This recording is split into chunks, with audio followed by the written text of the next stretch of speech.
So ಒಂದು ಧರ್ಮ ಅಂದ್ರೆ ನಮಗೆ ಗೊತ್ತಿರ್ತಕ್ಕಂಥದ್ದು ಈ ಒಂದು ಮನುಷ್ಯ ಜಾತಿಯಲ್ಲಿ. ಸೊ ಹಿಂದೂ ಧರ್ಮ, ಮುಸ್ಲಿಮ್ಸ್ ಧರ್ಮ ಈ ರೀತಿಯಾಗಿ ನಾವು ತಿಳ್ಕೊತೀವಿ. ಆದ್ರೆ ಇಲ್ಲಿ ಬಂದಾಗ ನಮಗೆ ಮುಖ್ಯವಾಗಿ ನಾವೆಲ್ಲ ಇರೋದು ಹಿಂದೂ ಧರ್ಮದಲ್ಲಿ. ಏನಿದು ಹಿಂದೂ ಧರ್ಮ? ಸೊ ಇದರ ಮುಖ್ಯ ಏನು ಹಿಂದೂ ಧರ್ಮದ್ದು ಅಂದ್ರೆ ವರ್ಣಾಶ್ರಮ ಧರ್ಮ ಅಂತ ಹೇಳಿ. ವರ್ಣಾಶ್ರಮ ಧರ್ಮ ಅಂದ್ರೆ ಏನು? ಎಲ್ಲಾ ಮನುಷ್ಯ ಜಾತಿಯವರು ಎಲ್ಲರೂ ಇರೋದು ವರ್ಣಾಶ್ರಮ ಧರ್ಮದಲ್ಲಿ. ಏನು ವರ್ಣಾಶ್ರಮ? ಸೊ ನಿಮ್ಗೆ ಆ ಪದದಲ್ಲೇ ಇದೆ ವರ್ಣ, ಆಶ್ರಮ, ಧರ್ಮ. ಸೊ ಎರಡು, ವರ್ಣ ಮತ್ತು ಆಶ್ರಮ. ಸೊ ಆ ಧರ್ಮದಲ್ಲಿ ನಾವಿದ್ದೀವಿ. ಸೊ ನಮ್ಮ ವರ್ಣಗಳು, ನಮ್ಮ ಆಶ್ರಮಗಳನ್ನ ನೋಡಿ ನಮ್ಮ ಧರ್ಮ ಬದಲಾಗ್ತಾ ಇರುತ್ತೆ. ಹಾಗಾದ್ರೆ ವರ್ಣ ಅಂದ್ರೆ ಏನು, ಆಶ್ರಮ ಅಂದ್ರೆ ಏನು? ಸೊ ಇದೆಲ್ಲದಕ್ಕಿಂತ ಮುಂಚಿತವಾಗಿ ಧರ್ಮ ಅಂದ್ರೇನು? ವರ್ಣ, ಆಶ್ರಮ, ಧರ್ಮ. ಸೊ ಮೊದಲಿಗೆ ಧರ್ಮ ಅಂದ್ರೆ ಏನು? ಸೊ ಧರ್ಮ ಅಂದ್ರೆ ಏನನ್ನ ಮಾಡಬೇಕು, ಏನನ್ನ ತಿಳಿದುಕೊಳ್ಬೇಕು ಅನ್ನೋದೇ ಧರ್ಮ. ನಾನು ಏನ್ ಮಾಡ್ಬೇಕು, ಅದನ್ನ ಹೇಗ್ ಮಾಡ್ಬೇಕು ಅಂತ ತಿಳಿದುಕೊಳ್ಳೋದೇ ಧರ್ಮ ಮಾಸ್ಟರ್. ಸೊ ಧರ್ಮ ತಿಳಿದವನು ಏನ್ ಮಾಡ್ತಾನೆ? ಸೊ ಅವನು ಏನ್ ಮಾಡ್ಬೇಕು, ಏನ್ ಮಾಡಬಾರ್ದು ಅಂತ ತಿಳಿದಿರ್ತಾನೆ. ಆದ್ರೆ ಧರ್ಮ ತಿಳಿದವನು ಅವನೇನ್ ಮಾಡ್ತಾನೆ? ಏನ್ ಮಾಡ್ಬೇಕು ಅದನ್ನ ಮಾಡದೇ ಇರ್ತಾನೆ, ಏನ್ ಮಾಡಬಾರ್ದು ಅದನ್ನ ಮಾಡ್ತಾ ಇರ್ತಾನೆ. ಸೊ ಅವನಿಗೆ ಧರ್ಮ ತಿಳಿದಿಲ್ಲ ಅಂತ ಅರ್ಥ ಅಷ್ಟೇನೆ. ಸೊ ಈಗ ಧರ್ಮ ತಿಳಿದಿದ್ರೆ ಧರ್ಮ ಪ್ರಕಾರನೇ ನಡೀತಾ ಹೋಗ್ತಾರೆ. ಸೊ ಹೇಗೆ ಧರ್ಮದ ಪ್ರಕಾರ ನಡೀತಾ ಹೋಗ್ತಾರೆ? ಇದಕ್ಕೆ ಉದಾಹರಣೆ ಹೇಳ್ಬೇಕು ಅಂದ್ರೆ ಗೂಗಲ್ ಮ್ಯಾಪ್. ಈಗ ನಾವು ಒಂದು ಅಡ್ರೆಸ್, ಲೊಕೇಶನ್ಗೆ ಹೋಗ್ಬೇಕು. ಆ ಲೊಕೇಶನ್ಗೆ ಹೋಗ್ಬೇಕು ಅಂದ್ರೆ ನಾವೇನ್ ಮಾಡ್ತೀವಿ? ಗೂಗಲ್ ಮ್ಯಾಪ್ ಹಾಕತ್ತೀವಿ. ಆ ಗೂಗಲ್ ಮ್ಯಾಪ್ ಹಾಕೊಂಡ್ರೆ ಏನಾಗುತ್ತೆ? ಅದು ನಮ್ಮ ಎಕ್ಸಾಕ್ಟ್ ಲೊಕೇಶನ್ ಎಲ್ಲಿದೆ ಅಲ್ಲಿಗೆ ನಮ್ಮನ್ನ ಅದೇನ್ ಮಾಡುತ್ತೆ? ಕರ್ಕೊಂಡು ಹೋಗುತ್ತೆ. ಹಂಗೆ ಧರ್ಮ ತಿಳಿದವನು ಏನನ್ನ ಮಾಡ್ಬೇಕು ಅಂತ ಗೊತ್ತಿರುತ್ತೆ ಅದನ್ನೇ ಮಾಡ್ತಾನೆ. ಸೊ ನಾವು ಗೂಗಲ್ ಮ್ಯಾಪ್ ಹಾಕೊಂಡೇ ಇಲ್ಲ, ನಮಗ್ ಗೊತ್ತಿಲ್ಲ ಎಲ್ಲಿಗೆ ಹೋಗ್ಬೇಕು ಅಂತ. ಅಡ್ರೆಸ್ನ ಏನ್ ಮಾಡ್ತೀವಿ? ಇವ್ರನ್ನ ಕೇಳಿ ಕೇಳಿ ಅಲ್ಲಲ್ಲೇ ಸುತ್ತುತ್ತಾ ಇರ್ತೀವಿ. ಸೊ ಅವ್ರನ್ನ ಕೇಳೋದು, ಇವ್ರನ್ನ ಕೇಳೋದು, ಸುತ್ತುತ್ತಾನೇ ಇರ್ತೀವಿ. ಹಂಗೆ ಏನ್ ಧರ್ಮ ಗೊತ್ತಿಲ್ಲ ಅಂದ್ರೆ ನಾವ್ ಏನ್ ಮಾಡ್ಬೇಕು, ಏನ್ ಮಾಡ್ಬಾರ್ದು ಅಂತ ಗೊತ್ತಿಲ್ಲ. ಅದೇ ಕೆಲ್ಸಗಳನ್ನ ಮತ್ತೆ ಮತ್ತೆ ಮಾಡ್ತಾ ಇರೋದು. ಸೊ ತಪ್ಪು ಮಾಡ್ತಾ ಇರೋದು. ಇದೇನೆ ಅವನಿಗೆ ಗೊತ್ತಿಲ್ಲ ಅಂತ ಅರ್ಥ. ಸೊ ನಾವು ಈ ಧರ್ಮ ಗೊತ್ತಿದ್ದು ಸರಿಯಾಗಿ ನಡೀತಾ ಇರ್ಬೇಕು. ಸೊ ನಾನು ಮೊದಲಿಗೆ ಹೇಳ್ದೆ, ಎರಡರ ಮೇಲೆ ಆಧಾರವಾಗಿದೆ ಈ ಧರ್ಮ ಅನ್ನೋದು. ವರ್ಣ, ಆಶ್ರಮ, ಧರ್ಮ. ಏನು ಹಾಗಾದ್ರೆ ವರ್ಣ, ಆಶ್ರಮ, ಧರ್ಮ ಅಂದ್ರೆ? ಸೊ ಈಗ ಧರ್ಮ ಅಂದ್ರೆ ಗೊತ್ತಾಯ್ತು, ನಾವ್ ಏನನ್ನ ಮಾಡ್ಬೇಕು, ಸರಿಯಾದದ್ದನ್ನ ಸರಿಯಾದ ಸಮಯದಲ್ಲಿ ಮಾಡೋದೇ ಧರ್ಮ. ಹಾಗಾದ್ರೆ ಇದು ಮುಖ್ಯವಾಗಿ ವರ್ಣಾಶ್ರಮ ಧರ್ಮದ ಮೇಲೆ ಇದೆ. ಏನದು ವರ್ಣಾಶ್ರಮ ಅಂದ್ರೆ? ವರ್ಣ ಪ್ಲಸ್ ಆಶ್ರಮ ಎರಡು ಇದೆ ಇಲ್ಲಿ. ಸೊ ವರ್ಣ ಅಂದ್ರೆ ನಮ್ಮ ಒಂದು ಆತ್ಮದ ಸ್ಥಿತಿ ಅಂತ ಅರ್ಥ. ಆಶ್ರಮ ಅಂದ್ರೆ ನಮ್ಮ ಒಂದು ಶರೀರದ ಸ್ಥಿತಿ. ಸೊ ಈ ಧರ್ಮ ಅನ್ನೋದು ನಮ್ಮ ಆತ್ಮ ಮತ್ತು ಒಂದು ಶರೀರದ ಮೇಲೆ ಅವಲಂಬಿತವಾಗಿದೆ. ಅವೆರಡರ ಒಂದು ಕೂಟನೇ ಈ ಧರ್ಮ ಅನ್ನೋದು. ಇಲ್ಲಿ ನಾವು ಶರೀರ ಧರ್ಮ ಬೇರೆ ಆಗ್ತಿರುತ್ತೆ, ಆತ್ಮ ಧರ್ಮ ಕೂಡ ನಾವಿರುವಂತ ಇದರ ಮೇಲೆ ಬದಲಾಗ್ತಾ ಇರುತ್ತೆ. ಸೊ ತಮಗೆಲ್ಲಾ ತಿಳಿದಿದೆ, ನಮ್ಮ ಶರೀರ ಮತ್ತು ಆತ್ಮ ಸ್ಥಿತಿಗಳು ಬೇರೆ ಬೇರೆ ಹಂತದಲ್ಲಿದೆ. ಸೊ ಮುಖ್ಯವಾಗಿ 4 ಸ್ಥಿತಿಗಳಿದೆ, ಶರೀರದಲ್ಲೂ ಅಷ್ಟೇ, ಆತ್ಮದಲ್ಲೂ ಅಷ್ಟೇ. ನಾನು ಹೇಳ್ದೆ ವರ್ಣ, ಆಶ್ರಮ. ವರ್ಣ ಅಂದ್ರೆ ಏನು? ಆತ್ಮ. ಸೊ ವರ್ಣ 4 ಸ್ಥಿತಿಗಳಲ್ಲಿದೆ. ಆಶ್ರಮ, ಶರೀರ ಅನ್ನೋದು ಕೂಡ 4 ಸ್ಥಿತಿಗಳಲ್ಲಿದೆ. ಸೊ ಅದನ್ನೇ ನಮ್ಮ ಭಗವದ್ಗೀತೆಯಲ್ಲಿ ಸರ್ ಅದ್ಭುತವಾಗಿ ನಮಗೆ ಭಗವದ್ಗೀತೆ ಶ್ಲೋಕಗಳ ಮೂಲಕ ಅದ್ಭುತವಾಗಿ ತಿಳಿಸ್ಕೊಟ್ಟಿದ್ದಾರೆ. ಸೊ ಏನ್ ಹೇಳ್ತಾರೆ ಅಂದ್ರೆ, ಚಾತುರ್ವರ್ಣಂ ಮಾಯಾ ಸೃಷ್ಟಂ. ಚಾತುರ್ವರ್ಣಂ ಏನು ಹಂಗಂದ್ರೆ? ಸೊ ಚಾತುರ್ ಅಂದ್ರೆ 4 ವರ್ಣಗಳಿವೆ. ನಾನು ಹೇಳ್ದೆ, ಸೊ ನಮ್ಮ ವರ್ಣಗಳು ಎಷ್ಟಿದೆ? 4 ಇದೆ. ಮಾಯಾ ಸೃಷ್ಟಯಂ, ಅವೆಲ್ಲ ಏನು? ನಾವೇ ಸೃಷ್ಟಿಸಿಕೊಂಡಿರತಕ್ಕಂಥದ್ದು. ಚಾತುರ್ವರ್ಣಂ ಮಾಯಾ ಸೃಷ್ಟಂ. ಸೊ ಆ 4 ವರ್ಣಗಳು ನಮ್ಮಿಂದಲೇ ಸೃಷ್ಟಿಯಾಗಿರ್ತಕ್ಕಂಥದ್ದು. ಅದೇ ರೀತಿಯಾಗಿ ಇನ್ನೊಂದು ಹೇಳ್ತಾರೆ, ಗುಣಕರ್ಮ ವಿಭಾಗಶಃ. ಗುಣ ಕರ್ಮ ವಿಭಾಗಶಃ. ನಮ್ಮ ಗುಣಗಳು ನಮ್ಮ ಕರ್ಮಗಳನ್ನು ಆಧರಿಸಿ ವಿಭಾಗಗಳನ್ನಾಗಿ ನಾವು ಮಾಡ್ತಾ ಹೋಗ್ತೀವಿ. ನಮ್ಮ ಯಾವ ಗುಣ ಇದೆ, ನಮ್ಮ ಯಾವ ಕೆಲಸ ಇದೆ, ಸೊ ಅದೇ ನಮ್ಮ ಈ ಶರೀರ ಸ್ಥಿತಿ ಮತ್ತು ನಮ್ಮ ಆತ್ಮದ ಸ್ಥಿತಿಯನ್ನು ನೋಡಿ ನಾವು ಯಾವ ಧರ್ಮದಲ್ಲಿದ್ದೀವಿ ಅಂತ ತಿಳಿತಾ ಹೋಗ್ತೀವಿ. ಸೊ ಈ ಭಗವದ್ಗೀತೆಯ ಶ್ಲೋಕಗಳು ಕಂಪ್ಲೀಟ್ ಆಗಿ ನಮಗೆ ಆಗಿನ ಕಾಲದಲ್ಲೇ ನಮ್ಮ ಎಲ್ಲಾ ಧರ್ಮಗಳು ಎಲ್ಲದನ್ನು ವಿವರಿಸಿದೆ. ಬಟ್ ನಮಗೆ ಅದರ ಅರ್ಥ ಮಾತ್ರ ಗೊತ್ತಿಲ್ಲ. ಸೊ ಅದನ್ನೇ ನಮ್ಮ ಸರ್ರು ಒಂದೊಂದಕ್ಕೆ ಉದಾಹರಣೆಯಾಗಿ ನಮಗೆ ವಿವರಿಸಿದ್ದಾರೆ. ನೋಡಿ, ವರ್ಣಾಶ್ರಮ ಧರ್ಮ ಎಷ್ಟು ಅದ್ಭುತವಾಗಿದೆ. ಸೊ ಅದನ್ನೇ ಇಲ್ಲಿ ಕಂಪ್ಲೀಟ್ ಆಗಿ ಯಾವ ಶ್ಲೋಕ ಹೇಳ್ತಿದ್ದಾರೆ ಸರ್ ಅಂದ್ರೆ, ಚಾತುರ್ವರ್ಣ್ಯಂ ಮಾಯಾ ಸೃಷ್ಟಂ ಗುಣಕರ್ಮ ವಿಭಾಗಶಃ ತಸ್ಯ ಕರ್ತಾಲಪಿ ವಿದ್ಯ ಕರ್ತಾಲ ಮಾಯಯಂ. ಅಂದ್ರೆ ಇದರ ಅರ್ಥ ಏನಂದ್ರೆ, ಸೊ ನಾವು ಫಸ್ಟು ಏನ್ ಮಾಡ್ತೀವಿ, ಆ ವರ್ಣಗಳಿದೆ, 4 ವರ್ಣಗಳಿದೆ, ಅದನ್ನ ನಾವೇ ಸೃಷ್ಟಿಸ್ಕೊಂಡಿದೀವಿ. ಅವುಗಳನ್ನು ನಮ್ಮ ಏನು ಗುಣ ಇದೆ, ನಮ್ಮ ಕರ್ಮಗಳಿದೆ, ಅದರಿಂದ ಭಾಗವನ್ನ ಮಾಡ್ತಾ ಹೋಗ್ತೀವಿ. ಸೊ ಹಾಗೆಯೇ ನಾವು ಎಲ್ಲಿ ಇದ್ದೀವಿ, ಯಾವ ಸ್ಥಿತಿಯಲ್ಲಿದ್ದೀವಿ, ಅಲ್ಲಿದ್ರೂ ಕೂಡ ಇಲ್ಲದ ಹಾಗೆ ಇರಬೇಕು. ಆ ಸ್ಥಿತಿಯಲ್ಲಿ ಇರ್ಬೇಕು, ಆದ್ರೆ ಅಲ್ಲಿ ನನಗೇನು ಗೊತ್ತಿಲ್ಲ ಅನ್ನೋ ರೀತಿಯಲ್ಲಿ ಇರ್ಬೇಕು. ಅದೇ ಈ ಒಂದು ಉದಾಹರಣೆ ಆಗುತ್ತೆ. ಸೊ ನಮ್ಮಲ್ಲಿ ಎಲ್ಲ ಇದೆ, ಆದ್ರೆ ಏನೂ ಇಲ್ಲ, ಅದನ್ನೇ ತಿಳಿಬೇಕು. ಸೊ ನಾನು ಹೇಳಿದೆ, ಸೊ ಸ್ಥಿತಿಗಳು ಮತ್ತು ನಮ್ಮಲ್ಲಿರ್ತಕ್ಕಂಥ ಒಂದು ವರ್ಣ ಆಶ್ರಮ 4 ಇದೆ ಅಂತ ಹೇಳಿದೆ. ಆತ್ಮದ ಸ್ಥಿತಿಗಳು 4 ಮತ್ತೆ ನಮ್ಮ ಶರೀರದ ಸ್ಥಿತಿಗಳು 4. ಯಾವುದು ಶರೀರ ಸ್ಥಿತಿಗಳು? ನಮಗೆಲ್ಲ ಗೊತ್ತಿದೆ, ಬ್ರಹ್ಮಚರ್ಯ, ಗೃಹಸ್ಥಾಶ್ರಮ, ವಾನಪ್ರಸ್ಥ, ಸನ್ಯಾಸಾಶ್ರಮ. ಸೊ ಈ 4 ಶರೀರ, ಅವೇ ಆಶ್ರಮಗಳು ಅಂತ ಕರಿತೀವಿ. ದೆನ್ ವರ್ಣಗಳು ಯಾವ್ದ್ಯಾವ್ದು? ವರ್ಣ ಅಂದ್ರೆ ಆತ್ಮ. ಸೊ ಯಾವ ಸ್ಥಿತಿಗಳು? ಆತ್ಮದ ಸ್ಥಿತಿಗಳು ಶೂದ್ರ, ವೈಶ್ಯ, ಕ್ಷತ್ರಿಯ, ಬ್ರಾಹ್ಮಣ. ಸೊ ಇದ್ರ ಬಗ್ಗೆ ಸ್ವಲ್ಪ ವಿವರವಾಗಿ ತಿಳಿದುಕೊಳ್ಳೋಣ. ವರ್ಣ ಆಶ್ರಮ ಧರ್ಮ ಅಂತ ಹೇಳಿದ್ದಾರೆ. ಸೊ ಯಾವ ಧರ್ಮದಲ್ಲಿ ನಾವು ಏನ್ ಮಾಡ್ಬೇಕು, ಏನ್ ಮಾಡ್ಬಾರ್ದು ಅಂತ ತಿಳಿಯೋದೇ ಧರ್ಮ ಅಂತ ಹೇಳಿದಾರಲ್ವಾ. ಯಾವ ಸ್ಥಿತಿಯಲ್ಲಿ ನಾವಿದ್ದೀವಿ ಅದನ್ನ ತಿಳಿದುಕೊಂಡಾಗ ನಾವು ಏನು ಕೆಲಸವನ್ನ ಮಾಡ್ಬೋದು ಅನ್ನೋದೇ ಈ ಧರ್ಮ ನಮ್ಗೆ ತಿಳಿಸುತ್ತೆ. ಸೊ ಅದಕ್ಕೆ ಮುಖ್ಯವಾಗಿ ಈ 4 ಶರೀರ ಸ್ಥಿತಿಗಳು, ಈ 4 ಆತ್ಮಸ್ಥಿತಿಗಳು. ಸೊ ನಮ್ಗೆ ಗೊತ್ತಾಯ್ತಲ್ವಾ ಶರೀರ ಸ್ಥಿತಿಗಳು ಏನೇನು ಅಂತ. ಸೊ ಬ್ರಹ್ಮಚರ್ಯ, ಗೃಹಸ್ಥಾಶ್ರಮ, ವಾನಪ್ರಸ್ಥ, ಸನ್ಯಾಸ. ಅದೇ ರೀತಿ ಆತ್ಮದ ಸ್ಥಿತಿಗಳು, ಸೊ ಶೂದ್ರ, ವೈಶ್ಯ, ಕ್ಷತ್ರಿಯ, ಬ್ರಾಹ್ಮಣ. ಸೊ ಇದು 4 ನಮ್ಮ ವರ್ಣ ಸ್ಥಿತಿಗಳು. ಸೊ ಹಾಗಾದ್ರೆ ಸೊ ಏನು ಇದೆ ಏನು ಇಲ್ಲ ಅಂತ ತಿಳ್ಕೊಳ್ಳೋದೇ ಧರ್ಮ. ಸೊ ಈ ವರ್ಣ ಧರ್ಮ, ವರ್ಣಾಶ್ರಮ ಧರ್ಮ ಅಂತ ನಾವ್ ಹೇಳಿದ್ವಿ. ಸೊ ಹಂಗಂದ್ರೆ ಇಲ್ಲಿ ನಾವೇನ್ ಅನ್ಕೋತೀವಿ, ನಮ್ಮ ಭಾರತದಲ್ಲಿ ಹುಟ್ಟಿದವನಿಗೆ ಮಾತ್ರ ಅವನು ಹಿಂದೂ, ಬೇರೆಯಲ್ಲಿ ಹುಟ್ಟಿದವನು ಅಲ್ಲ.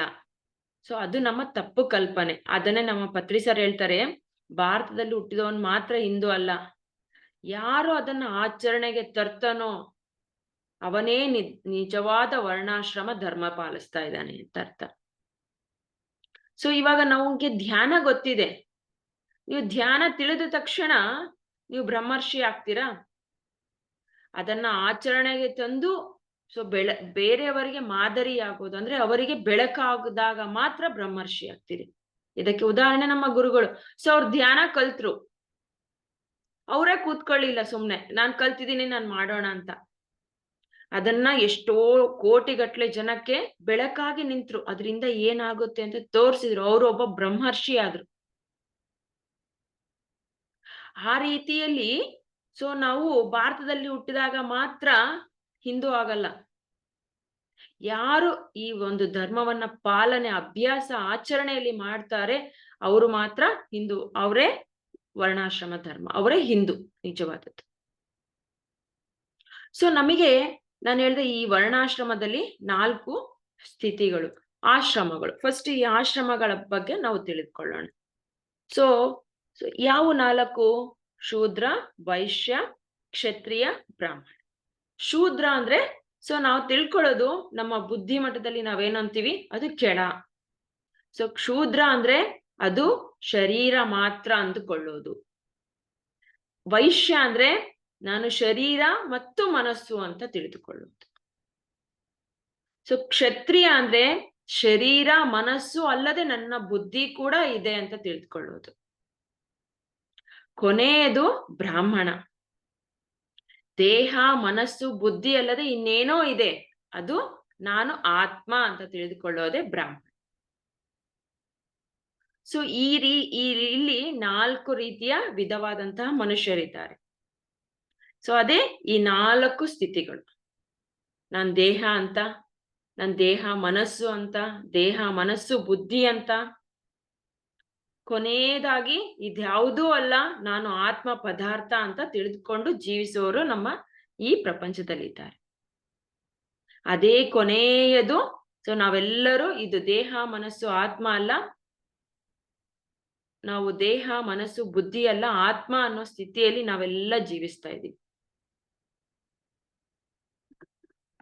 ಸೊ ಇವೆಲ್ಲ ನಮ್ಮ 4 ಸ್ಥಿತಿಗಳು. ಈ ಒಂದು ಅವರವರ ಆತ್ಮದ ಸ್ಥಿತಿಯಿಂದ ಅದರ ಮೇಲೆ ಈ ಧರ್ಮ ಅವಲಂಬಿತವಾಗಿರ್ತದೆ. ಹೇಗೆ ಅವರವರ ಆತ್ಮಸ್ಥಿತಿ ಅವರವರ ಶರೀರದ ಸ್ಥಿತಿಯ ಮೇಲೆ ಈ ಧರ್ಮ ಅವಲಂಬಿತವಾಗಿರುತ್ತೆ. ಸೊ ನಾವೀಗ 4 ಶೂದ್ರ, ವೈಶ್ಯ, ಕ್ಷತ್ರಿಯ, ಬ್ರಾಹ್ಮಣ ನೋಡಿದ್ವಿ. ಅದೇ ರೀತಿ ಆಶ್ರಮಗಳು. ಸೊ ಯಾವ್ದಿದೆ? ಬ್ರಹ್ಮಚರ್ಯ. ಬ್ರಹ್ಮಚರ್ಯ ಅಂದ್ರೆ ಏನು? ಸೊ ನಾವು ಇದಕ್ಕೆ ಆಶ್ರಮ, ಬ್ರಹ್ಮಚರ್ಯ ಆಶ್ರಮದಲ್ಲಿ ಏನಂತೀವಿ? ಸೊ ಇದು ಮಕ್ಕಳು ಅಂತ ಕರಿತೀವಿ. ಸೊ ಏನ್ ಮಾಡೋದಿಲ್ಲಿ? ಸೊ ಇವಾಗ ಒಂದು ಯಂಗ್ ಏಜ್ ಅಂದ್ರೆ ಅವ್ರು ಏನ್ ಮಾಡ್ಬೇಕು ಮಕ್ಕಳು? ಸೊ ಲೋಕಕ್ಕೆಲ್ಲ ಅವ್ರು ಸುತ್ತಾಡ್ಬೇಕು, ಅವ್ರಿಗೆ ಒಂದು ವಯಸ್ಸಿದೆ ಅಂತ ಹೇಳ್ತೀವಿ ಅಲ್ಲ. ಈ ಒಂದು ಆ ಬ್ರಹ್ಮಚರ್ಯ ಅಂದ್ರೆ ಅವನು ಕಲಿಯಬೇಕು. ಸೊ ಇದ್ರ ಮುಖ್ಯ ಉದ್ದೇಶ ಏನಂದ್ರೆ ಕಲಿಯುವುದಕ್ಕಾಗಿ ಇದ್ದಾನೆ ಅಂತ ತಿಳಿದುಕೊಳ್ಬೇಕು ಈ ಬ್ರಹ್ಮಚರ್ಯದಲ್ಲಿ ಇದ್ದಾನೆ ಅಂದ್ರೆ. ಸೊ ಎಲ್ಲಾ ವಿದ್ಯೆಗಳನ್ನ ಅವ್ನು ಕಲಿತಾ ಹೋಗ್ಬೇಕು. ಎಷ್ಟು ಸಾಧ್ಯನೋ ಈ ಬ್ರಹ್ಮಚರ್ಯ ಆಶ್ರಮದಲ್ಲಿ ಅವನು ಎಲ್ಲಾ ರೀತಿಯಾದಂತಹ ವಿದ್ಯೆಗಳನ್ನ ಕಲಿಬೇಕು. ಯಾವ್ಯಾವ ವಿದ್ಯೆಗಳನ್ನ ಕಲಿಬೇಕು? ಸೊ ಅವನು ಕಲಿಯುವುದೇ ಅವನ ಒಂದು ವೃತ್ತಿ ಆಗ್ಬೇಕು. ಸೊ ಇವಾಗ ಎಕ್ಸಾಂಪಲ್, ಚಿಕ್ಕ ಮಕ್ಕಳು ಇರ್ತಾರೆ, 4 ವರ್ಷ 5 ವರ್ಷದ ಮಕ್ಕಳು. ಅವ್ರಿಗೇನು? ಸೊ ಸ್ಕೂಲ್ಗೆ ಹೋಗ್ಬೇಕು, ಆಟ ಆಡ್ಬೇಕು, ಊಟ ಮಾಡ್ಬೇಕು, ಮಲಗೋದು, ಅಷ್ಟೇ ಅವ್ರ ಕೆಲಸ. ಬೇರೆ ನಮ್ ತಾತ ಅಲ್ಲಿದ್ದಾರೆ, ನಮ್ ತಾತ ಆ ಕೆಲಸ ಮಾಡ್ತಾರೆ, ಅದ್ರ ಬಗ್ಗೆ ಇರುತ್ತಾ ಮಕ್ಕಳಿಗೆ? ಇಲ್ಲ. ಮಕ್ಕಳಿಗೆ ಏನ್ ಕೆಲಸ? ಟೈಮ್ ಚೆನ್ನಾಗಿ ಊಟ ಮಾಡ್ಬೇಕು, ಆಟ ಆಡ್ಬೇಕು, ಸ್ಕೂಲ್ಗೆ ಹೋಗಿ ಬರ್ಬೇಕು, ಫ್ರೆಂಡ್ ಜೊತೆ ಆಟ ಆಡ್ಬೇಕು, ಅಷ್ಟೇನೆ ಅವರ ಕೆಲಸ. ಸೊ ಅದೇ ರೀತಿಯಲ್ಲಿ ಈ ಬ್ರಹ್ಮಚರ್ಯ ಆಶ್ರಮದಲ್ಲಿ ಇರ್ತಕ್ಕಂಥವ್ರು ತಮ್ಮ ಕೆಲಸನೇ ಕಲಿಯೋದಾಗಿರ್ಬೇಕು. ಸೊ ಎಲ್ಲಾ ವಿದ್ಯೆಗಳ ಜೊತೆ ಸೊ ಏನ್ ಕಲಿಬೇಕು? ಇಲ್ಲಿ ಬ್ರಹ್ಮ ವಿದ್ಯೆ ಅನ್ನೋದು ಕಲಿಬೇಕು. ಸೊ ಆ ಆತ್ಮ ವಿದ್ಯೆ ಅಂದ್ರೆ ಏನು ಅಂತ ಕೂಡ ಕಲಿಬೇಕು. ಈ ಎಲ್ಲಾ ವಿದ್ಯೆಗಳ ಜೊತೆ ಆತ್ಮ ವಿದ್ಯೆ ಅಂತ ಇದೆ. ಆ ವಿದ್ಯೆಯನ್ನ ಸ್ಪಿರಿಚುವಲ್ ಸೈನ್ಸ್, ಅದನ್ನ ಮುಖ್ಯವಾಗಿ ಕಲಿಬೇಕು. ಸೊ ಕಲಿಯೋದೇ ಅವನ ಉದ್ಯೋಗ ಇಲ್ಲಿ. ಸೊ ಬ್ರಹ್ಮಚರ್ಯ ಅಂದ್ರೆ ಕಲಿಯೋದು ಅಂತ ಅರ್ಥ. ಸೊ ಈಗ ನಾವು ಬ್ರಹ್ಮಚರ್ಯ ಆಶ್ರಮ ನೋಡ್ತೀವಿ. ಸೊ ಎರಡನೇದು ಯಾವುದು ನಮ್ಗೆ? ಗೃಹಸ್ಥಾಶ್ರಮ. ಸೊ ಮೊದಲಿಗೆ ನಾವ್ ಏನ್ ಮಾಡಿದ್ವಿ? ಬ್ರಹ್ಮಚರ್ಯದಲ್ಲಿ ಕಲಿತಾ ಹೋದ್ವಿ. ಅದೇ ರೀತಿ ಈ ಒಂದು ಗೃಹಸ್ಥಾಶ್ರಮದಲ್ಲಿ, ಸೊ ಇವಾಗ ಉದಾಹರಣೆ, ನಾವು ಏನೋ ಒಂದು ಈಗ ಒಂದು ಸ್ಕೂಲಲ್ಲಿ ನಮ್ಗೆ ಪ್ರಾಕ್ಟೀಸ್ ಮಾಡಿಸ್ತಾರೆ, ಏನೋ ಒಂದು ಕಲಿಸ್ತಾರೆ. ಸೊ ಅದನ್ನ ಅಲ್ಲಿಗೆ ಬಿಟ್ಬಿಡ್ತಾರ? ಮನೆಗೆ ಏನ್ ಕೊಡ್ತಾರೆ? ನೀವು ಮನೆಯಲ್ಲಿ ಅಭ್ಯಾಸ ಮಾಡಿ ಅಂತ ಕೊಡ್ತಾರೆ. ಯಾಕೆ?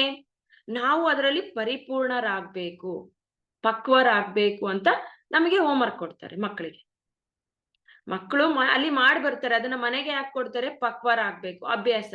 ಹಾಗೆಯೇ ಬ್ರಹ್ಮಚರ್ಯದಲ್ಲಿ ಅವನು ಏನನ್ನು ಕಲಿತಿರ್ತಾನೆ, ಈ ಗೃಹಸ್ಥಾಶ್ರಮದಲ್ಲಿ ಅಭ್ಯಾಸವನ್ನ ಮಾಡ್ತಾ ಹೋಗ್ಬೇಕು. ಗೃಹಸ್ಥಾಶ್ರಮ ಅಂದ್ರೇನೆ ಅಭ್ಯಾಸ, ಬ್ರಹ್ಮಚರ್ಯ ಅಂತಂದ್ರೇನೆ ಕಲಿಯುವುದು ಅಂತ ಅರ್ಥ. ಏನು ಅಭ್ಯಾಸ ಮಾಡ್ಬೇಕು ಇಲ್ಲಿ? ಸೊ ಮುಖ್ಯವಾಗಿ ಈ ಗೃಹಸ್ಥಾಶ್ರಮದಲ್ಲಿ ಆನಂದವಾಗಿರ್ಬೇಕು. ಭೋಗವನ್ನ ಅನುಭವಿಸ್ಬೇಕು. ಸೊ ಭೋಗದಿಂದ ನಮ್ಮ ಜೀವನವನ್ನ ನಡೆಸ್ಬೇಕು. ಸೊ ಅದೇ ನಮ್ಮ ಗೃಹಸ್ಥಾಶ್ರಮ. ಸೊ ಈ ಸಾಮಾನ್ಯವಾಗಿ ಈ ಗೃಹಸ್ಥಾಶ್ರಮದಲ್ಲಿ ಸೊ ಮದುವೆ ಮಾಡ್ಕೊಳ್ಳೋದು, ಮಕ್ಕಳಿಗೆ ಜನನವನ್ನ ನೀಡುವುದು, ಅವರನ್ನ ಬೆಳೆಸ್ತಾ ಹೋಗೋದು, ಇದೆಲ್ಲ ಈ ಗೃಹಸ್ಥಾಶ್ರಮದಲ್ಲಿ ಬರುತ್ತೆ. ಈಗ ನಾವು ಬ್ರಹ್ಮಚರ್ಯದಲ್ಲಿ ಉದಾಹರಣೆಗೆ ನಾನು ಹೇಳ್ದೆ, ಈಗ ನಾವು ಅಲ್ಲಿ ಕಲಿಬೇಕು ಅಂತ ಹೇಳ್ದೆ. ಉದಾಹರಣೆ ಅಲ್ಲಿ ನಾವು ಸಂಗೀತ ಕಲ್ತಿದೀವಿ. ಸೊ ಆ ಸಂಗೀತವನ್ನ ಕಲ್ತ್ಬಿಟ್ಟು ಬಿಟ್ಬಿಟ್ರೆ ಆಗೋಗುತ್ತಾ? ನಮಗ್ ಬರುತ್ತಾ? ಬರಲ್ಲ. ಅದನ್ನ ನಾವೇನ್ ಮಾಡ್ಬೇಕು? ಅಭ್ಯಾಸ ಮಾಡ್ತಾ ಹೋಗ್ಬೇಕು. ಸಂಗೀತವನ್ನ ನಾವು ಎಷ್ಟು ಅಭ್ಯಾಸ ಮಾಡ್ತಾ ಹೋಗ್ತೀವಿ, ಅಷ್ಟು ನಾವು ನೈಪುಣ್ಯವನ್ನ ಅದರಲ್ಲಿ ಪರಿಣಿತಿಯನ್ನು ಹೊಂದುತ್ತಾ ಹೋಗ್ತೀವಿ. ನಾನು ಲಾಸ್ಟ್ ಕ್ಲಾಸಲ್ಲೂ ಹೇಳಿದ್ದೆ, ಸಮಯವೇ ಸಾಧನೆ. ಸೊ ನಮ್ಮ ಸಾಧನೆ ಹೆಂಗಿರ್ಬೇಕು, ನಾವು ಮಾಡ್ತಾ ಹೋದ್ರೆ ನಮ್ಗೆ ಗೊತ್ತಾಗತ್ತೆ ಅಂತ ಹೇಳಿದ್ದೆ. ಸೊ ಗುರುಗಳು ಒಂದು ಉದಾಹರಣೆ ಹೇಳಿದ್ದೆ, ಪತ್ರಿ ಸರ್ ಅವರು ಅವರ ಗುರುಗಳಿಗೆ ಒಬ್ಬ ವಯಲಿನಿಸ್ಟ್ ಫೇಮಸ್ ಅವ್ರಿಗೆ ಕೇಳಿದಾಗ, ನೀವಿಷ್ಟು ಅದ್ಭುತವಾಗಿ ನುಡ್ಸೋದಿಕ್ಕೆ ಕಾರಣ ಏನು ಅಂತ ಕೇಳಿದಾಗ, ಅವರು ದಿನಕ್ಕೆ 6 ಗಂಟೆ ನಾನು ಅಭ್ಯಾಸ ಮಾಡ್ತೀನಿ ಅಂತ ಹೇಳಿದ್ರು ಅಂತ ಹೇಳಿದೆ ಉದಾಹರಣೆ. ಸೊ ಪತ್ರಿ ಸರ್ ಕೇಳಿದಾಗ, ಹಂಗೆ ನಾವು ಎಷ್ಟು ಅಭ್ಯಾಸವನ್ನ ಮಾಡ್ತೀವಿ ಅನ್ನೋದೇ ಈ ಗೃಹಸ್ಥಾಶ್ರಮದಲ್ಲಿ. ಸೊ ಬ್ರಹ್ಮಚರ್ಯದಲ್ಲಿ ನಾವು ಏನು ವಿದ್ಯೆಗಳನ್ನ ಕಲ್ತಿರ್ತೀವಿ, ಆ ಎಲ್ಲಾ ವಿದ್ಯೆಗಳನ್ನು ನಾವು ಇಲ್ಲಿ ಅಭ್ಯಾಸದಲ್ಲಿ ತೊಡಗಿಸ್ಕೊಳ್ತಾ ಹೋಗ್ಬೇಕು. ಸೊ ಅಲ್ಲಿ ನಾನು ಹೇಳ್ದೆ ಆತ್ಮವಿದ್ಯೆ, ಅಲ್ಲಿ ಧ್ಯಾನವನ್ನು ಕೂಡ ಕಲ್ತಿರ್ತೀವಿ. ಅದನ್ನ ನಾವು ಇಲ್ಲಿ ಏನ್ ಮಾಡ್ಬೇಕು? ಅಭ್ಯಾಸ ಮಾಡ್ತಾ ಹೋಗ್ಬೇಕು. ಅದೇ ಗೃಹಸ್ಥಾಶ್ರಮ ಅಂತ ಹೇಳೋದು. ಇಲ್ಲಿ ಧ್ಯಾನವನ್ನ ಕಲ್ತು ಧ್ಯಾನವನ್ನ ಅಭ್ಯಾಸ ಮಾಡೋದು. ಸೊ ಅದೇ ಈಗ ಎಷ್ಟೋ ಉದಾಹರಣೆ, ಸಂಗೀತ ಹೇಳಿದೆ, ಅಲ್ಲಿ ಸಂಗೀತವನ್ನ ಕಲ್ತಿರ್ತೀವಿ, ಇಲ್ಲಿ ಅಭ್ಯಾಸ ಮಾಡ್ತಾ ಹೋಗೋದು. ಜಿಮ್ಗೆ ಹೋಗ್ತಾ ಇರ್ತಾರೆ, ಸೊ ಜಿಮ್ ಕಲ್ತ್ಬಿಟ್ಟು ಬಂದು ಅಭ್ಯಾಸ ಮಾಡ್ತಾ ಹೋಗೋದು.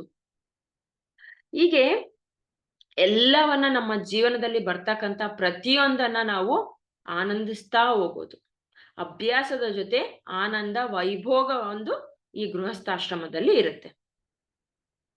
ಎಲ್ಲ ಅಭ್ಯಾಸ, ನಾನು ಇದಕ್ಕೇನು ಉದಾಹರಣೆ ಹೇಳ್ತೀನಿ ಅಂದ್ರೆ ಧ್ಯಾನವನ್ನ ಕಲ್ತು ಬಿಡೋದಕ್ಕಾಗಲ್ಲ. ಅದನ್ನ ಏನ್ ಮಾಡ್ತಾ ಹೋಗ್ತೀವಿ? ಅಭ್ಯಾಸ ಮಾಡ್ತಾ ಹೋದಾಗ ನಮಗೆ ಗೊತ್ತಾಗ್ತಾ ಹೋಗುತ್ತೆ. ಸೊ ಅದೇ ನಮಗೆ ಗೃಹಸ್ಥಾಶ್ರಮ. ನಾವು ಬ್ರಹ್ಮಚರ್ಯದಲ್ಲಿ ಏನ್ ಮಾಡಿದ್ವಿ? ಕಲಿತಾ ಹೋದ್ವಿ. ಸೊ ನೆಕ್ಸ್ಟ್ ಗೃಹಸ್ಥಾಶ್ರಮದಲ್ಲಿ ಅದನ್ನ ನಾವೇನ್ ಮಾಡಿದ್ವಿ? ಅಭ್ಯಾಸಕ್ಕೆ ತರ್ತಾ ಬಂದ್ವಿ. ಸೊ 3ನೇದು ವಾನಪ್ರಸ್ಥಾಶ್ರಮ.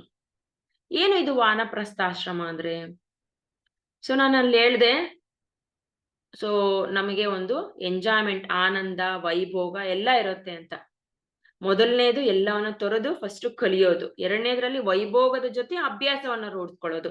ಈ ವಾನಪ್ರಸ್ಥಕ್ಕೆ ಬಂದಾಗ ಅವೆಲ್ಲವನ್ನ ದೂರ ತಳ್ಳೋದು. ನಮಗೆ ಸಂಬಂಧ ಇಲ್ಲ. ಸೊ ನಮ್ಮ ಮಕ್ಕಳ ಸಂಬಂಧ ಇಲ್ಲ. ಅವರಿಗೆ ಅವರ ರೀತಿಯಲ್ಲಿ ಬೆಳೆಯೋದಕ್ಕೆ ನಮಗೆ ಒಂದು ಏಜ್ ವರ್ಗು ಅದನ್ನ ನಾವು ಗೃಹಸ್ಥಾಶ್ರಮದಲ್ಲಿ ಮಕ್ಕಳನ್ನ ಬೆಳೆಸ್ತೀವಿ. ಅವ್ರು ಹೇಗ್ ಮಾಡ್ಬೇಕು ಏನೇ ಎಲ್ಲ ಅಲ್ಲಿ ಧರ್ಮ. ಸೊ ವಾನಪ್ರಸ್ಥಕ್ಕೆ ಬಂದಾಗ ಅವರಿಗೆ ನಮಗೆ ಸಂಬಂಧ ಇಲ್ಲ. ಅವರೇ ಸರಿಯಾದ ಮಾರ್ಗವನ್ನು ಹುಡುಕೊಳ್ತಾ ಹೋಗ್ತಾರೆ. ಸೊ ಇಲ್ಲಿ ಏನಿದೆ ನೋಡಿ, ವಾನಪ್ರಸ್ಥ ಹೆಸರಲ್ಲಿದೆ, ವನ. ಸೊ ಏನ್ ಮಾಡ್ಬೇಕು ನಾವು? ಈ ಗೃಹವನ್ನ ತೊರೆದು ವನಕ್ಕೆ ಹೊರಡಬೇಕು. ಮನೆಯನ್ನ ಬಿಟ್ಟು ಅರಣ್ಯಕ್ಕೆ. ಹಾಗಾದ್ರೆ ಏನು? ಸೊ ಧ್ಯಾನ ಅಭ್ಯಾಸ ಕಡಿಮೆ ಇತ್ತು. ಮಾಡ್ತಾ ನಾವು ಅದನ್ನ ವನಗಳಿಗೆ ಅಥವಾ ಯಾರು ಇಲ್ಲ ನಿರ್ಜನದ ಪ್ರದೇಶಗಳಿಗೆ ಹೋಗಿ ಮಾಡ್ತಾ ಹೋಗೋದು. ಅದೇನೆ ಇದು. ಸೊ ಏನ್ ಮಾಡ್ಬೇಕು ನಾವು ಈ ಒಂದು ವಾನಪ್ರಸ್ಥ ಆಶ್ರಮದಲ್ಲಿ? ನಾನು ಹೇಳ್ದೆ, ಇಲ್ಲಿ ನಮಗೆ ಮನೆಯಿಂದ ಅಥವಾ ಮಕ್ಕಳಿಂದ ಯಾವುದೇ ಸಂಬಂಧ ಇಲ್ಲ. ಇದ್ರೂ ಇಲ್ದ ರೀತಿಯಲ್ಲಿ. ಇದಕ್ಕೆ ಉದಾಹರಣೆ ಹೇಳ್ಬೇಕು ಅಂದ್ರೆ, ಸೊ ಕಮಲದ ಎಲೆ, ಅದರ ಮೇಲೆ ಹನಿ ಬಿದ್ರೆ ಹೇಗಿರುತ್ತೆ? ಇರುತ್ತೆ, ಆದ್ರೆ ಅದಕ್ಕೆ ಅಂಟಿರುವುದಿಲ್ಲ.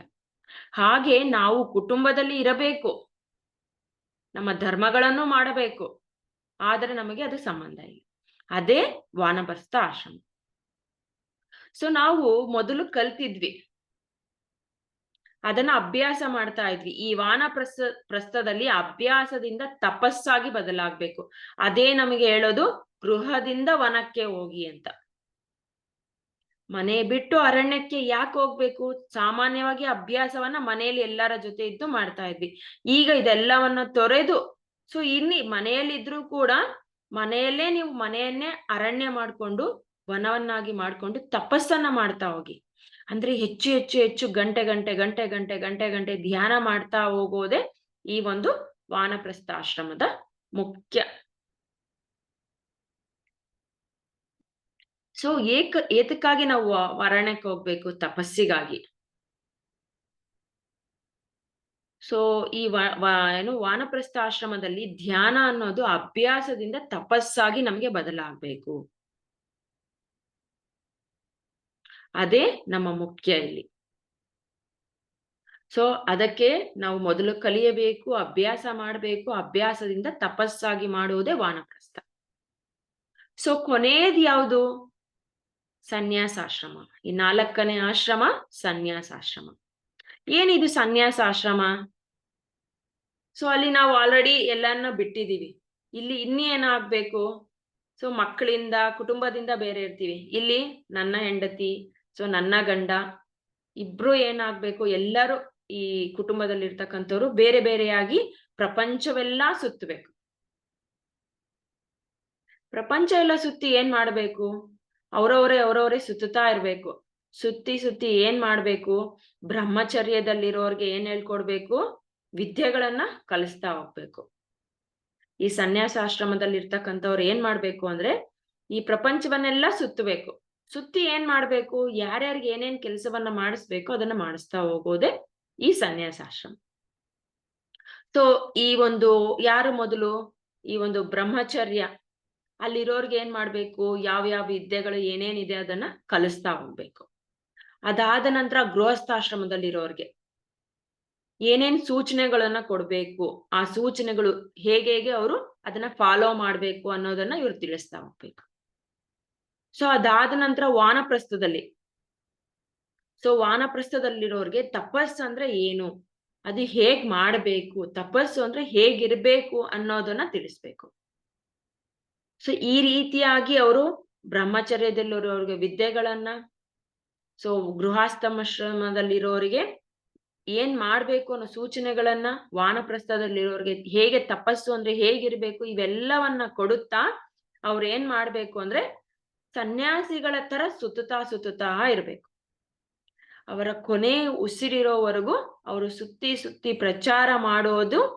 ಸೊ ನಾನು ಹೇಳ್ದೆ, ಸೊ ಕೊನೆಗೆ ಅವರು ಒಂದು ಬೆಳಕನ್ನ ಬೀರ್ತಾ ಹೋಗೋದು. ಅದೇ ಸನ್ಯಾಸಾಶ್ರಮ. ಯಾರಿಗೆ ಯಾವ ಕೆಲಸವನ್ನ ಹೇಗೆ ಮಾಡಿಸ್ಬೇಕು ಅಂತ ಸೂಚನೆ, ಅವರ ಒಂದು ಅನುಭೋಗವನ್ನ ನೀಡುತ್ತಾ ಕೊನೆ ಉಸಿರಿರೋವರೆಗೂ ಆ ಕೆಲಸವನ್ನ ಮಾಡ್ತಾ ಹೋಗೋದೇ ಸನ್ಯಾಸಾಶ್ರಮ. ಸೊ ಇಲ್ಲಿ ಪ್ರತಿಯೊಬ್ಬ ಮನುಷ್ಯನಿಗೂ ಅವನು ಯಾವಾಗ ಉಸಿರನ್ನು ಬಿಡ್ತಾನೆ, ಅವನು ಕೊನೆಯ ಉಸಿರು ಇಳಿಯುತ್ತಾನೆ ಅಂತ ಗೊತ್ತಿರುತ್ತೆ. ಅವನಿಗೆ ಯಾವಾಗ ದೇಹ ತ್ಯಾಗ ಮಾಡ್ತಾನೆ ಅಂದ್ರೆ ಪ್ರತಿಯೊಬ್ಬರಿಗೂ ಎಚ್ಚರವಾಗಿ ಇರುತ್ತೆ. ಬಟ್ ಅದನ್ನ ನಾವೇನ್ ಮಾಡಿರ್ತೀವಿ? ಮುಚ್ಚಾಕಿರ್ತೀವಿ. ಯಾಕೆ ಅಂದ್ರೆ ಈ ಒಂದು ನಮ್ಮಲ್ಲಿರ್ತಕ್ಕಂತಹ ಅಜ್ಞಾನದಿಂದ ನಾವು ಅದನ್ನ ಮುಚ್ಚಾಕ್ಬಿಟ್ಟಿರ್ತೀವಿ ಅಷ್ಟೇನೆ. ಅದಕ್ಕೆ ಪ್ರತಿಯೊಬ್ರು ಎಚ್ಚರ ಸ್ಥಿತಿಯಲ್ಲಿದ್ದಾಗ ನಾನು ಯಾವಾಗ ಈ ಕೊನೆಯ ಉಸಿರು ನಂದು ಬರ್ತಾ ಇದೆ ಅಂತ ನಾವು ತಿಳಿಬಹುದು ಮಾಸ್ಟರ್. ಸೊ ಅದಕ್ಕೆ ನಾವು ಯಾವಾಗ್ಲೂ ಎಚ್ಚರ ಸ್ಥಿತಿಯಿಂದ ಇರ್ಬೇಕು.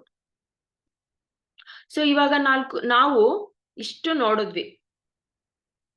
ಇದರಲ್ಲಿ 4 ಆಶ್ರಮಗಳಲ್ಲಿ ನಮ್ಮೆಲ್ಲ ಪಿರಮಿಡ್ ಮಾಸ್ಟರ್ಗಳ ಇರ್ತಕ್ಕಂಥದ್ದು 4ನೇ ಆಶ್ರಮ ಸನ್ಯಾಸಾಶ್ರಮ. ಸೊ ಏನ್ ಮಾಡ್ತಿದಾರೆ ನಮ್ಮ ಪಿರಮಿಡ್ ಮಾಸ್ಟರ್ಗಳು? ಊರು ಸುತ್ತಿ ಧ್ಯಾನ ಪ್ರಚಾರವನ್ನ ಮಾಡ್ತಾನೇ ಇದ್ದಾರೆ. ಊರು ಹಳ್ಳಿ ದೇಶ ಪ್ರಪಂಚದ ಎಲ್ಲಾ ಮೂಲೆಗಳಲ್ಲಿ ಸುತ್ತಿ ಧ್ಯಾನ ಪ್ರಚಾರವನ್ನ ಮಾಡ್ತಾ ಇದ್ದಾರೆ. ಅದೇ 4ನೇ ಆಶ್ರಮ ಸನ್ಯಾಸಾಶ್ರಮ. ಸೊ ನಾವು ಈ 4 ಆಶ್ರಮಗಳನ್ನು ನೋಡಿದ್ವಿ. ಸೊ ವರ್ಣಗಳ ಬಗ್ಗೆ ತಿಳ್ಕೊಂಡ್ವಿ. ನಾವು ಈ ಧರ್ಮ ಅಂದ್ರೆ ವರ್ಣ, ಆಶ್ರಮ, ಧರ್ಮ. ಸೊ ಆಶ್ರಮಗಳು ಗೊತ್ತಾಯ್ತು. ಸೊ ಈ ಒಂದು ವರ್ಣಗಳು ಏನು ಅಂದ್ರೆ 4 ಅಂತ ನಾನು ಹೇಳಿದ್ದೀನಿ. ಸೊ ಶೂದ್ರ, ವೈಶ್ಯ, ಕ್ಷತ್ರಿಯ, ಬ್ರಾಹ್ಮಣ. ಸೊ ಇವಾಗ ಇಲ್ಲಿ ನಾವು ಶೂದ್ರ ಅಂದ್ರೆ ಕೆಳ ಜಾತಿ ಅಂತ ನಾನು ಆಗ್ಲೇ ಹೇಳಿದೆ. ಅಲ್ಲ, ಅವನು ದೇಹ ಅಂತ ಮಾತ್ರ, ಈ ಶರೀರ ಅಂತ ಮಾತ್ರ ಆಗುತ್ತೆ. ಸೊ ಇದೇನಾಗುತ್ತೆ, ಫಸ್ಟ್ ಕ್ಷೂದ್ರ ತಗೋಬೇಕು ಅಂದ್ರೆ ಒಂದು ಪೂರ್ಣಾತ್ಮದಿಂದ ಆತ್ಮವಾಗಿ ಬಂದಾಗ ಅವನು ಕೆಲವು ಜನ್ಮಗಳನ್ನ ಶೂದ್ರನಾಗಿ ಇರ್ತಾನೆ. ಅವನೊಂದು ಪೂರ್ಣಾತ್ಮ, ಆ ಪೂರ್ಣಾತ್ಮೆಯಿಂದ ಆತ್ಮ ಆಗಿ ಬರ್ತಾನೆ. ಎಷ್ಟೋ ಜನ್ಮಗಳನ್ನ ಶೂದ್ರ ಆಗಿ ತಗೋತಾ ಹೋಗ್ತಾನೆ. ಅವನು ಅದೇ ಸ್ಥಿತಿಯಲ್ಲಿ ಇರ್ತಾನೆ. ನಾನು ಶರೀರ, ಶರೀರಕ್ಕೆ ಏನಾದ್ರೂ ಆದ್ರೆ ನೋವಾಗ್ತಾ ಇರತ್ತೆ. ಶರೀರ, ಸೊ ಅದರ ಪರವಾಗಿ ಮಾತ್ರ ಯೋಚನೆ ಮಾಡ್ತಿರ್ತಾನೆ. ಉದಾಹರಣೆಗೆ ಪ್ರೈಮರಿ ಸ್ಕೂಲ್, ಇದಕ್ಕೆ ಉದಾಹರಣೆ ಹೇಳ್ಬೇಕು ಅಂದ್ರೆ, ಸೊ ಪ್ರೈಮರಿ ಅಂದ್ರೆ ಬೇಬಿ ಕ್ಲಾಸ್ ಮಾತ್ರ ಬರಲ್ಲ. ಸೊ ಅಲ್ಲಿ ಏನ್ ಬರುತ್ತೆ ನಮ್ಗೆ primary, so LKG, UKG, first standard, second, so ಸ್ವಲ್ಪ ವರ್ಷಗಳು ಅಪ್ ಟು 5th ವರ್ಗು ಪ್ರೈಮರಿ ಅಂತ ನಾವ್ ಹೇಳ್ತೀವಿ. ಹಾಗೆ ನಮ್ಮ ಈ ಒಂದು ಕೆಲವು ಜನ್ಮಗಳನ್ನ ನಾವು ಈ ಶೂದ್ರ ವರ್ಣಗಳಾಗಿ ಜನ್ಮವನ್ನ ತಗೊಳ್ತೀವಿ. ಹಾಗೆ ವೈಶ್ಯ. ಸೊ ಏನು ವೈಶ್ಯ? ಕ್ಷೂದ್ರ ಅಂದ್ರೆ ನಾವು ತಿಳ್ಕೊಂಡ್ವಿ ಶರೀರ ಮಾತ್ರ ಅಂತ. ಸೊ ವೈಶ್ಯ ಅಂದ್ರೆ ಶರೀರ ಅಲ್ಲ, ಮನಸ್ಸು ಕೂಡ ಇದೆ ನಮಗೆ. ನಮ್ಮ ದೇಹದ ಒಳಗೆ, ಶರೀರದ ಒಳಗೆ ಮನಸ್ಸು ಕೂಡ ಇದೆ. ಸೊ ಈ ಶರೀರ ವಿದ್ಯೆಗಳ ಜೊತೆ ಮನೋವಿದ್ಯೆ ಕೂಡ ಕಲಿತಾ ಹೋಗ್ತಾನೆ. ಸೊ ಶರೀರ ವಿದ್ಯೆಗಳು ನಿಮಗೆ ಗೊತ್ತಿದೆ, ಶರೀರದ ಪರವಾಗಿ ವಿದ್ಯೆಗಳನ್ನ ಕಲಿತಾನೆ. ಅದೇ ಮನಸ್ಸಿನ ಪರವಾಗಿ ಯೋಚನೆ, ಅದರ ಪರವಾಗಿ ಮಾಡ್ತಕ್ಕಂಥದ್ದು ಮನೋವಿದ್ಯೆ. ಸೊ ಶೂದ್ರ ಏನ್ ಮಾಡ್ತಾನೆ? ಶರೀರ ಜೊತೆ ಮಾಡ್ತಾನೆ. ವೈಶ್ಯ ಏನ್ ಮಾಡ್ತಾನೆ? ಆ ಶರೀರದ ಪರವಾಗಿ ಸೇವೆ. ಉದಾಹರಣೆ, ಇವಾಗ ಒಂದು ಹಾಸ್ಪಿಟಲ್ ಅಲ್ಲಿ ಸಿಸ್ಟರ್ ಇದ್ದಾರೆ. ಈಗ ಅವ್ರ ಏನ್ ಕೆಲ್ಸ? ಈ ಶರೀರಕ್ಕೆ ಏನ್ ನೋವಾಗುತ್ತೆ ಅದ್ರ ಸೇವೆ ಮಾಡ್ತಾ ಹೋಗ್ತಾರೆ. ಸೇವಕರು ಅಷ್ಟೇ ಅಲ್ವಾ? ಸೊ ಅವರು ಈ ಶರೀರ ಸೇವೆಯನ್ನ ಮಾಡ್ತಾರೆ. ಸೊ ವೈಶ್ಯ ಅಂದ್ರೆ ಏನು? ಮನಸ್ಸಿನೊಂದಿಗೆ ಸೇವೆಯನ್ನ ಮಾಡ್ತಕ್ಕಂಥದ್ದು. ಸೊ ಅಂದ್ರೆ ನಮ್ಮ ಮನಸ್ಸು, ನಾವ್ ಏನ್ ಯೋಚನೆ ಮಾಡ್ತೀವಿ, ಏನ್ ಮಾಡ್ತೀವಿ ಅಂದ್ರೆ, ವ್ಯಾಪಾರ ಅನ್ನೋದು ನಮ್ಮ ಮನಸ್ಸಿನಿಂದ ಮಾಡೋದು, ಈ ದೇಹದ ಪರವಾಗಲ್ಲ. ಅದು ಒಂದು ರೀತಿಯಾದಂತಹ ಸೇವೆ. ಸೊ ಈಗ ನಮಗೆ ಶೂದ್ರ ಗೊತ್ತಾಯ್ತು, ಕ್ಷತ್ರಿಯ ಗೊತ್ತಾಯ್ತು, ಮೂರನೇದು ವೈಶ್ಯ ಗೊತ್ತಾಯ್ತು. ಈಗ ಕ್ಷತ್ರಿಯ. ಏನು ಕ್ಷತ್ರಿಯ ಅಂದ್ರೆ, ಸೊ ಕೆಲವು ಜನ್ಮಗಳು ಶೂದ್ರನಾಗಿ, ಕೆಲವು ಜನ್ಮಗಳು ವೈಶ್ಯನಾಗಿ, ಕೆಲವು ಜನ್ಮಗಳು ಕ್ಷತ್ರಿಯನಾಗಿ.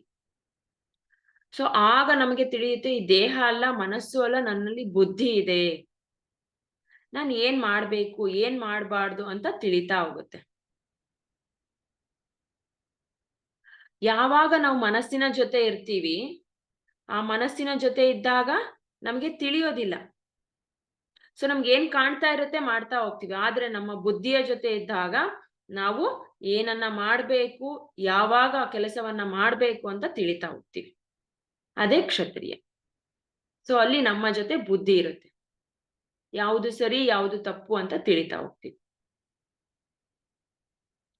ಸೊ ನಂತರ ಕೊನೆಯದು ಬ್ರಾಹ್ಮಣ. ಏನಿದು ಬ್ರಾಹ್ಮಣ? ಸೊ ದೇಹ ಅಲ್ಲ, ಮನಸ್ಸು ಅಲ್ಲ, ಬುದ್ಧಿ ಅಲ್ಲ, ಕೊನೆಯದು ನಾನು ಇದ್ಯಾವುದು ಅಲ್ಲ, ಆತ್ಮ. ಅದನ್ನೇ ಹೇಳೋದು ಮಮಾತ್ಮ ಸರ್ವಭೂತಾತ್ಮ. ಸೊ ಎಷ್ಟು ಅದ್ಭುತವಾಗಿದೆ ಅಲ್ವಾ? ಮಮಾತ್ಮ ಸರ್ವಭೂತಾತ್ಮ. ಸೊ ಇದ್ಯಾವುದು ಶರೀರ, ಮನಸ್ಸು, ಬುದ್ಧಿ, ಆತ್ಮ ಅಲ್ಲ, ಅವನೇ ಬ್ರಾಹ್ಮಣ. ಆತ್ಮ ಅಂತ ತಿಳಿದಿರುವವನೇ ಬ್ರಾಹ್ಮಣ. ಸೊ ಅದನ್ನ ಇನ್ನೊಂದು ಹೇಳ್ತಾರೆ, ಬ್ರಹ್ಮ ಜ್ಞಾನತೀತ ಬ್ರಾಹ್ಮಣ. ಬ್ರಹ್ಮ ಜ್ಞಾನ ಇರುವವನೇ ಬ್ರಾಹ್ಮಣ. ನಮಗೆಲ್ಲ ತಿಳಿದಿದೆ ಇದು. ಸೊ ಪ್ರತಿಯೊಂದು ಆತ್ಮವು ಫಸ್ಟು ಶೂದ್ರನಾಗಿ, ನಂತರ ವೈಶ್ಯನಾಗಿ, ನಂತರ ಕ್ಷತ್ರಿಯನಾಗಿ, ಕೊನೆಯದಾಗಿ ಬ್ರಾಹ್ಮಣ ಆಗ್ತಾನೆ. ಈ ರೀತಿಯಾಗಿ ವರ್ಣ ಆಶ್ರಮ ಅನ್ನೋಂತ ಒಂದು ಧರ್ಮ. ನಮ್ಮ ದೇಹದ ಸ್ಥಿತಿ, ನಮ್ಮ ಆತ್ಮದ ಸ್ಥಿತಿಯ ಮೇಲೆ ನಮ್ಮ ಧರ್ಮಗಳು ಬದಲಾಗ್ತಾ ಇರುತ್ತೆ ಮಾಸ್ಟರ್ಸ್. ಅದೇ ನಿಜವಾದ ಧರ್ಮ. ನಾವು ಈಗ ಯಾವ ಸ್ಥಿತಿಯಲ್ಲಿದ್ದೀವಿ, ಯಾವ ಆಶ್ರಮದಲ್ಲಿದ್ದೀವಿ, ನಮ್ಮನ್ನ ನಾವೇ ಅರ್ಥಕೊಳ್ಬೇಕು. ಸೊ ಇದಕ್ಕೆ ಪತ್ರಿ ಸರ್ ಹೇಳ್ತಾರೆ ಆತ್ಮದ ಬಗ್ಗೆ. ಸೊ ಫಸ್ಟ್ ಎಲ್ಲಿಂದ ಸ್ಟಾರ್ಟ್ ಆಗುತ್ತೆ? Infant soul. ಇನ್ಫ್ಯಾಂಟ್ ಇಂದ ಏನಾಗುತ್ತೆ? ಬೇಬಿ ಸೋಲ್ ಆಗುತ್ತೆ. ನೆಕ್ಸ್ಟ್ ಏನಾಗುತ್ತೆ? Child, next adult, next matured soul, next transcendent, next old. Old ಆದ್ಮೇಲೆ ನಮಗೆ ಕೊನೆ ತಿಳಿಯದೆ ಇನ್ಫಿನಿಟಿ. ಸೊ ನಮ್ಗೆ ಇನ್ಫ್ಯಾಂಟ್ ಸೋಲ್ ಇಂದ ಇನ್ಫಿನಿಟಿ ಸೋಲ್ ವರ್ಗು ನಾವು ಬೆಳಿತಾ ಹೋಗ್ತೀವಿ. ಅದು ಹಂತಗಳು. ಹಾಗೆ ಇಲ್ಲಿ ಈ ವರ್ಣಾಶ್ರಮ ಧರ್ಮದಲ್ಲಿ ನಾವು ಯಾವ ಸ್ಥಿತಿಯಲ್ಲಿದ್ದೀವಿ, ದೇಹ ಪರವಾಗಿ ಆತ್ಮದ ಪರವಾಗಿ ಅಂತ ತಿಳಿದಾಗ ನಾವು ನಿಜವಾಗಿ ಏನನ್ನ ಮಾಡಬೇಕು, ಹೇಗೆ ಮಾಡಬೇಕು ಅನ್ನೋದೇ ಈ ಒಂದು ಧರ್ಮ ಆಗಿರುತ್ತೆ. ಸೊ ಮಾಸ್ಟರ್ಸ್, ಧರ್ಮ ಅಂದ್ರೆ ನಾನು ಮುಂಚೆನೆ ಹೇಳಿದ್ದೀನಿ, ಏನನ್ನ ಮಾಡಬೇಕು ಅನ್ನೋದೇ ಈ ಧರ್ಮ ಅಂತ. ಸೊ ಅಷ್ಟು ನಾವು ತಿಳಿದುಕೊಂಡಾಗ ಸೊ ಈ ಧರ್ಮ ಅನ್ನೋದು ನಾವು ನಿಜವಾದ ಸ್ಥಿತಿಯಲ್ಲಿ ಇರ್ತಾ ಇರ್ತೀವಿ ಮಾಸ್ಟರ್ಸ್ ಯಾವಾಗ್ಲೂ. ಸೊ ಇಷ್ಟು ನನಗೆ ತಿಳಿದಿರ್ತಕ್ಕಂಥದ್ದು, ಸರ್ ಹೇಳಿರ್ತಕ್ಕಂಥ ವಿಷಯವನ್ನ ನಿಮ್ ಮುಂದೆ ಇಟ್ಟಿದ್ದೀನಿ. So thank you very much masters.